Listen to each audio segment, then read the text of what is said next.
মা আমার কাছে এক অনুভূতির নাম।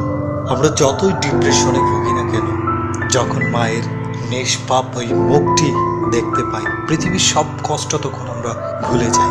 মা এমন একটি শব্দ যেটি শোনার পরে মনটি শীতল হয়ে যায়। ক্ষণস্থায়ী এই পৃথিবীতে সবার ভালোবাসা ফুরিয়ে যায় একদিন, কিন্তু মায়ের ভালোবাসাটা সব সময় থেকে যায়। আমার কাছে মনে হয় সন্তানদের জন্য মায়েদের আলাদাভাবে কোনো দোয়া করতে হয় না, সেটা এমনিই হয়ে যায় আল্লাহ প্রদত্ত। একজন মাই হচ্ছেন একটি সন্তান গড়ার কারিগর। একজন মাই তার সন্তানের জন্য শ্রেষ্ঠ একজন শিক্ষক, একজন গুরুজন। কিন্তু দুর্ভাগ্যবশত আমরা আজও মাকে বলতে পারিনি ভালোবাসি মা, অনেক ভালোবাসি। কখনো কখনো মনের মধ্যে হাজার স্বপ্ন থাকলেও বিশেষভাবে আমরা মাদের জন্য কিছু করতে পারি না। মাঝে মাঝে মনে হয় আমি পৃথিবীর সব থেকে একজন হতভাগা মানুষ।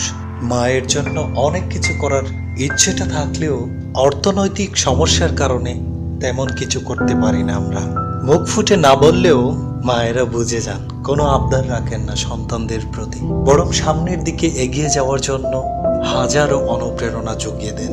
ভালোবাসি মা, অনেক ভালোবাসি। জীবনে বিন্দু পরিমাণ হলেও মায়েদেরকে কষ্ট দিবেন না, কারণ মায়ের পায়ের নিচে সন্তানের বেহেশত। আজকের এই ভিডিওটি আমি পৃথিবীর সব মায়েদের জন্য উৎসর্গ করলাম।